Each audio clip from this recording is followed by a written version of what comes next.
Hey everybody, welcome back to the Wolf Pit with another episode of What Are We Eating? Today, we're going over the legendary, and I use that term loosely, McDonald's McRib sandwich. That's right, we're going to do our normal What Are We Eating food review, and then I'm going to show you how to make a McRib sandwich at home for a fraction of the cost that's as good or better than the real deal McRib. So let's get started with the McRib sandwich from McDonald's. That if you buy at one of the participating locations will set you back $5.79 just for the McRib or $11.98 for a combo meal. That's between $18 and $36 for a family of three. That's a very pricey meal for a lot of families today, which hopefully my knockoff version is going to be able to let you have the McRib sandwich for not the McRib price. Here's a list of ingredients. I hear people a lot of times say that the McRib is gross. I haven't had a McRib in a long time, probably 15 to 20 years, and I don't remember them being gross. I just remember them not being very good. From the list of the ingredients, there's nothing really gross about it, but I bet the gross, spongy texture that I hear about is due to the processing and emulsification of the pork, water, salt, dextrose, and rosemary extract. Whenever you're adding liquid to a meat, when it's cooked, it's going to be firm and spongy. It's not a very pleasant mouthfeel. But don't get emulsification, brining, or marinating confused. They're all different reactions. The whole McRib has 520 calories, 28 grams of total fat, 9 grams of saturated fat, no trans fat, 75 milligrams of cholesterol, 890 milligrams of sodium, 46 grams of carbohydrates, 2 grams of fiber, and 24 grams of protein.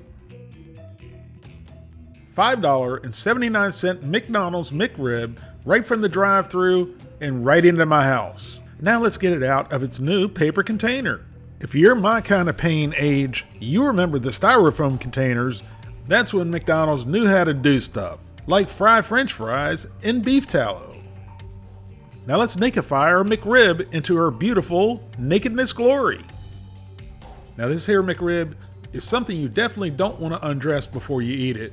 You want to eat it either dressed or with the lights off, but you don't want to look at it before you eat it because it looks very sad and paltry. And that was before her top came off. It went back on really quick.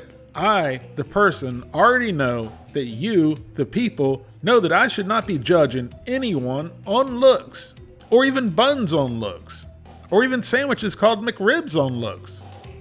So once reassembled, we cut our McRib in half, and then we tried to pick the best side of the McRib. And it certainly did not look very appetizing. But I have to take a bite for you, the people, so you don't have to. Now after my first bite, I wouldn't deem the McDonald's McRib gross or disgusting, but I would go as far as saying it's not very good. The meat is definitely spongy and chewy with no flavor except from the sauce, and you can taste the ground up gristle with the pork. It's not a good, soft, fatty gristle, it's a hard, crunchy gristle. The sauce is your typical, average, cheap barbecue sauce right off the shelf. It's doing its job by trying to cover up the flavor of what you're eating. Obviously, the pickles and the onion are a nice touch, but this bread is horrid. Somehow it's a combination of rubbery, dry, and chewy. So we dissected our McRib just to try the McRib meat itself. And the best way to describe this pork is you take a 1-pound chub breakfast sausage with no seasoning and you boil it and you just take a bite of it. The texture of the meat is just really off-putting. The bread could be fresher or simply not suck as bad. It was seconds away from being McCroutons. Ladies and gentlemen, the bad dad jokes will be here all week. So if you like bad dad jokes and you like free stuff, you should subscribe to my channel right now because the bad dad jokes are for real and the subscription is free. Just do it! The sauce was okay, just generic sauce, but okay. And the highlight of the McRib sandwich was the pickles and the onions. Now I know there's going to be McRib aficionados and enthusiasts who are going to disagree with my rating. But that's okay. That's what makes us humans, and adults hopefully, to make and accept different opinions. And to be honest, besides the pickles and the onions and somewhat the barbecue sauce, there wasn't anything I really enjoyed about the McRib sandwich. So I'm going to give it a 2 out of 10. Now let me show you how you can make a McRib sandwich at home for under $1. With a few disclaimers first. My McRib may not be bigger and it may not be better, but it will be as is and as good, or at least I hope it will, and it won't cost $5.79 per McRib. Better yet, it'll cost less than $1 per McRib. So let's get started. And I'm certainly not taking credit for this, because I know there are certainly families out there that have great money-saving ideas like this, that they want to feed their families foods that their families want to eat, but they can't afford. So they find ways like this, and I'm sure someone's already done it. I can't believe that normally I'm trying to shy you, the people, away from highly processed frozen foods, and especially foreign meat slurry concoctions. But today, I feel I need to do my duty.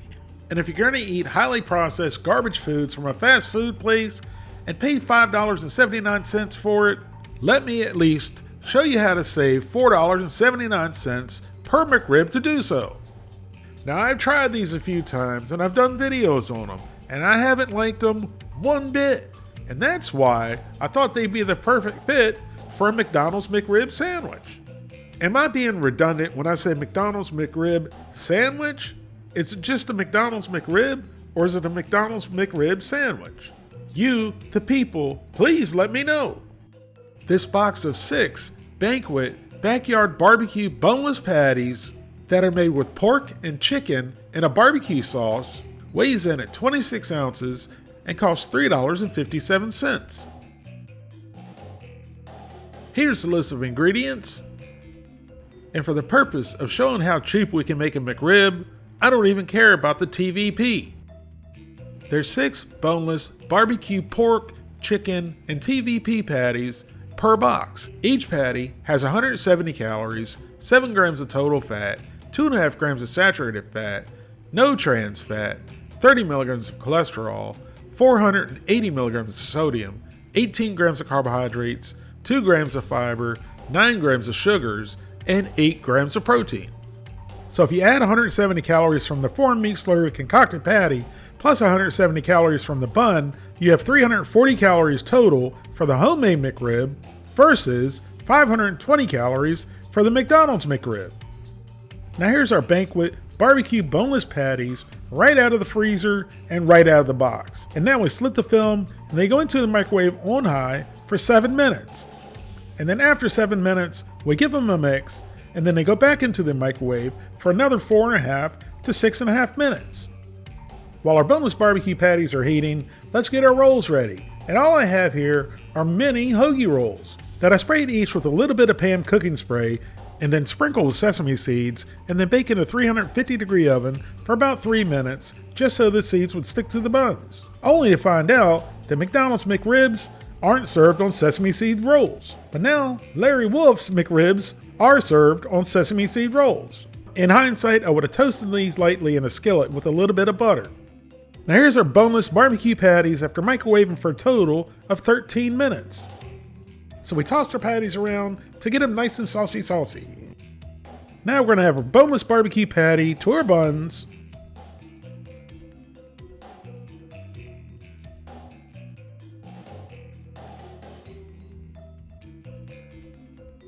Along with some of that extra delicious frozen barbecue sauce.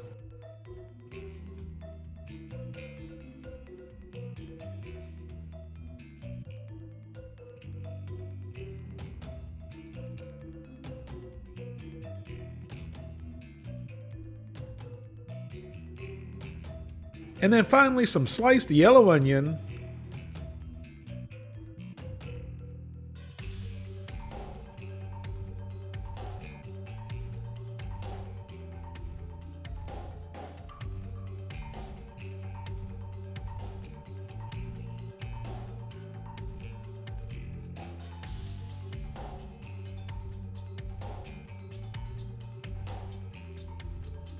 and some sliced pickles.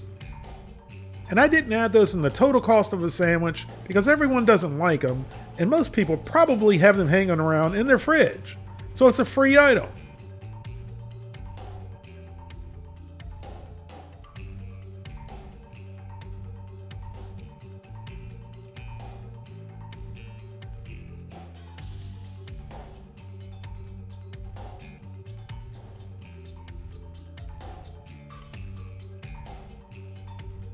So once we have our semi-homemade McRib ready, we shoved it into my old pie hole and down the gullet it went.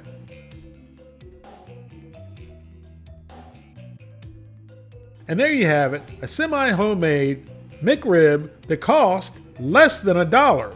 Don't judge a sandwich on the size of the pickles. Pickles are very well known in this area to be bigger than the pieces of meat they're served with. Sometimes dangerously large. If you want more meat, you can simply double the meat. These banquet boneless barbecue patties are that inexpensive. And this version of the McRib was as good, or in my opinion, slightly better than the McDonald's McRib. I wasn't trying to make a better McRib or even making a substitution for a rib. I just wanted to see how much I could make a McRib for that was similar to a McRib, that looked the same, tastes the same, that cost a lot less than a McRib that everyone could afford. This version overall tasted better and fresher. The bread was a little bit better, still didn't taste as fresh as it could have been. Toasting the bread and a little bit of butter would have helped. But the onions and pickles were nice and fresh, and the meat was spongy like I expected any 4-meat slurry concoction to be. But I knew that coming in. I knew what this meal was. I'm not paying almost $6 a sandwich for it, like a McRib. I really didn't mean to set out to prove anything in this video, but in the end, I think I did. No matter how much food costs, or whose name's behind it, or who makes it, it can still cost a lot of money and still suck. Or it can still suck and cost a little less money. Does that make any sense to you, the people? I hope it does, because it barely makes sense to me. I don't know why you, the people, or anyone else would ever have a craving for a McRib sandwich, but if you do, please try the McRib, and then try my version, and let me know which one you'd rather pay your hard-earned money for. Thank you all very much for watching. Please don't forget to like this video and subscribe, and I'll see you soon.